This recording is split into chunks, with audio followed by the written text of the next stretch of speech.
एक समय की बात है, एक गांव में चश्मे वाली चुड़ैल का आतंक था।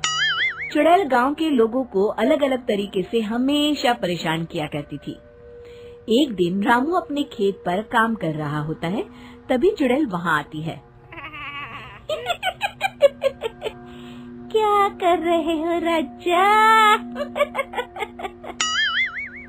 और फिर चुड़ैल रामू के हाथ से उसकी कुदाल छीनकर पेड़ पर चढ़ जाती है। हे भगवान! अरे चुड़ैल दीदी, यह तुमने क्या किया? अब मैं काम कैसे करूँगा? अरे जल्दी से उसे नीचे फेंक दो दीदी, अभी मुझे बहुत काम करना है।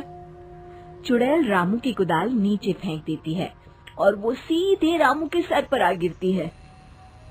अरे मर गया रे, तेरा सत्यानाश हो।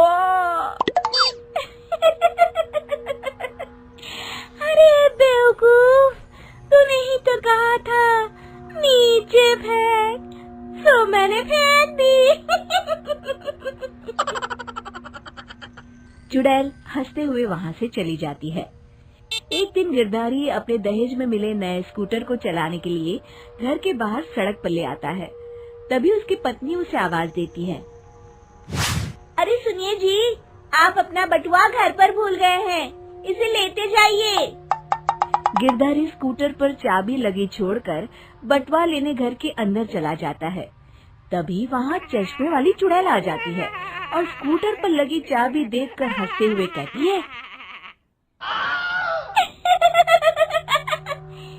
कितना बड़ा बेवकूफ है, स्कूटर पर चाबी लगी छोड़कर चला गया। अब तो इसे मैं चलाऊंगी। और जैसे ही चुड़ैल गिरधारी का स्कूटर लेकर वहाँ से भागने लगती है, तभी गिरधारी उसे देख लेता है और उसके पीछे भागता है। अरे ना समझ चुड़ैल, मेरा स्कूटर लेकर कहाँ जा रही है? अरे मेरा स्कूटर वापस कर दे, कल ही दहेज में आया है। अरे कोई तो उसे पकड़ो। चुड़ैल गिरधारी का स्कूटर लेकर दूर निकल जाती है। इसी तरह आए दिन चुड़ैल गांव को किसी न किसी तरह परेशान करती रहती थी। धीरे धीरे सभी गांव वालों में उस चुड़ैल का खौफ इतना बढ़ जाता है कि कुछ गांव वाले तो उस चुड़ैल की रोज रोज की हरकतों से तंग आकर हमेशा के लिए गांव छोड़कर चले जाते हैं। एक दिन हरिया अपनी बैलगाड़ी में बहुत सारा अनाज लादकर उसे बेचने के लिए शहर की ओर जा रहा होता है। तभी अचानक रास्ते में उसे चश्मे वाली चुड़ैल मिल जाती है। हरिया चुड़ैल को देखकर बहुत घबरा जाता है। हे भगवान, गई भैंस पानी में, ये कमबख्त चश्मे वाली चुड़ैल कहाँ से आ गई? अब तो ये मेरा सारा अनाज लेकर भाग जाएगी और मेरी साल भर की मेहनत बेकार हो जाएगी। हे भगवान, मेरी रक्षा करो भगवान। जैसे ही चुड़ैल हरिया की ओर बढ़ती है, अचानक वहाँ तेज हवा चलने लगती है और आसपास पड़ी धूल मिट्टी उड़ने लगती है। तभी हरिया देखता है कि चुड़ैल को कुछ नहीं दिखाई दे रहा और वो अंधों की तरह ही चलने की कोशिश कर रही है। अरे ये क्या हो गया? अचानक दिन में रात कैसे हो गई? मुझे कुछ दिखाई नहीं दे रहा। हरिया समझ जाता है कि चुड़ैल को बिना चश्मे के दिखाई नहीं देता। वो भागकर गांव जाता है और गांव वालों को चुड़ैल की इस कमजोरी के बारे में बता देता है।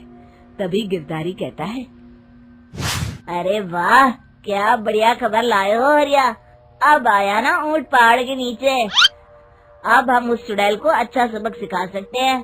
बस किसी तरह उसका चश्मा हमें मिल जाए। लेकिन उसका चश्मा लाएगा कौन? तभी भीड़ से बाहर निकलकर बब्बन सामने आता है और कहता है, आप सभी गांव वाले चिंता मत करिए, उस चुड़ैल से उसका चश्मा मैं ले आऊंगा। बस मुझे एक दिन का समय दीजिए। फिर अगले दिन बब्बन एक सूटकेस में कुछ चश्मे रखकर जंगल की ओर निकल पड़ता है। काफी देर जंगल में चलने के बाद बब्बन थककर एक पेड़ के नीचे बैठ जाता है। तभी अचानक चश्मे वाली चुड़ैल उसी पेड़ से नीचे उतरकर बब्बन के सामने आकर खड़ी हो जाती है और उससे कहती है, ए, कौन है तू और यहाँ क्या कर रहा है? अरे चुड़ैल दीदी, मैं तो तुम्हें ही ढूंढ रहा था। चुड़ैल हैरानी से बब्बन से पूछती है, अरे कहीं तो पागल तो नहीं हो गया? जाते हैं और तू मुझे ढूंढ रहा था। अजीब आदमी है तू। अरे चुड़ैल दीदी, मेरी चश्मे की दुकान है। ये क्या, तुमने तो बहुत पुराने जमाने का चश्मा पहन रखा है। अगर तुम कहो तो मैं तुम्हें इसी वक्त नया चश्मा दे सकता हूँ। मेरे पास बहुत बढ़िया बढ़िया चश्मे हैं। फिर बब्बन चुड़ैल को कुछ चश्मे दिखाते हुए कहता है, ये चश्मा बड़े से बड़े आंधी तूफान से तुम्हारी आंखों को बचाएगा। इसे लगाने के बाद तुम्हारी नजर चील की तरह तेज हो जाएगी। फिर तुम अपने शिकार को दूर से ही देख सकोगी चुड़ैल दीदी। अरे वाह, ये तो बड़े काम का चश्मा है। ला ला, जल्दी से मुझे दे दे। हाँ हाँ, अभी देता हूँ। पहले वो अपना पुराना चश्मा तुम मुझे दे दो। मुझे देखना पड़ेगा इनमें से कौन सा चश्मा तुम्हारे लिए सही रहेगा। चुड़ैल जल्दी से अपना चश्मा उतारकर बब्बन को दे देती है और बब्बन चुड़ैल का चश्मा अपने सूटकेस में बंद कर लेता है। अरे इतनी देर क्यों लगा रहा है? जल्दी से मुझे चश्मा दे। चश्मे के बिना मुझे कुछ दिखाई नहीं देता। क्या कर रहा है तू? तभी बब्बन हंसते हुए कहता है, अरे बेवकूफ चुड़ैल, अब ये चश्मा तुझे नहीं मिलेगा। बहुत दिनों से तूने पूरे गांव को परेशान करके रखा था। अब भटकती रहे इस जंगल में। आज से तू चश्मे वाली चुड़ैल के नाम से नहीं, बल्कि अंधी चुड़ैल के नाम से जानी जाएगी। मैं तो चला अपने घर। फिर बब्बन चुड़ैल का चश्मा लेकर उस जंगल से गांव लौट जाता है और वो चुड़ैल हमेशा के लिए अंधी बनकर उस जंगल में भटकती रह जाती है, पर फिर कभी किसी को नुकसान नहीं पहुंचा पाती।